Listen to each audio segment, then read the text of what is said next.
Čau, čau! Šodien parādīšu pāris dizainiņus ar skaistajām perlamatra lakām no Diģera. Un pirmo tirkīs zilo tonīti mēs liekam uz melnās bāzes. Viņš jau izskatās tik smukiņš, bet mēs paeksperimentēsim. Ar smalko otiņu var izveidot daudz skaistus perlamatra rakstus.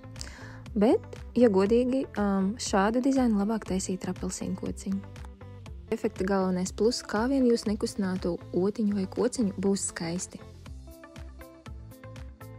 Ok, tagad paskatīsimies, kā ir uz baltā fona.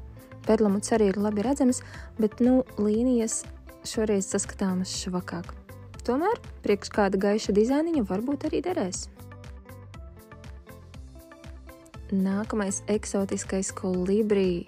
Wow, šis laikam ir mans favorīts. Te dizains ar kociņu, un mēs redzam, cik skaisti sanāk efekts. Tieši tāpat izmantojot otiņu vai kādu citu instrumentu, mēs varam taisīt foršus dizainus. Perlamutrs pielāgosies un neticēs nekur, tā kā jums būs laiks izpausties. Uz gaiša foniņa būs skaists spilgts tonītis, bet zīmējumi arī būs redzami drusciņš vakāk.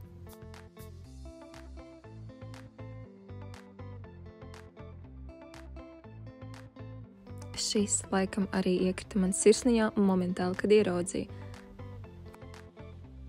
Izskatās, ka perlamutram klāt ir pievienots šķidrais zelts, un tādēļ tas izskatās vienkārši fantastiski, it īpaši saulītē. Apelsīnu kociņa kišmiša tehnika šim tonītim laikam ir man vismīļākā, izskatās super garšīgi. Uz gaišas bāzes, manuprāt, šis ir vislabākais. Pats spilgtis salātzaļš, ļoti patīkams svaigs tonītis.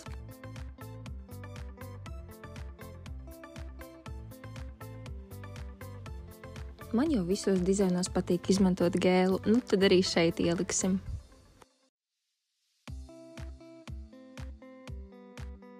Jep, tā noteikti bija laba izvēle. Te būs pāris gatavi darbiņi ar šo sulīgo kolekciju. Paldies, ka noskatījies līdz galam, lai tev forša diena. Tām!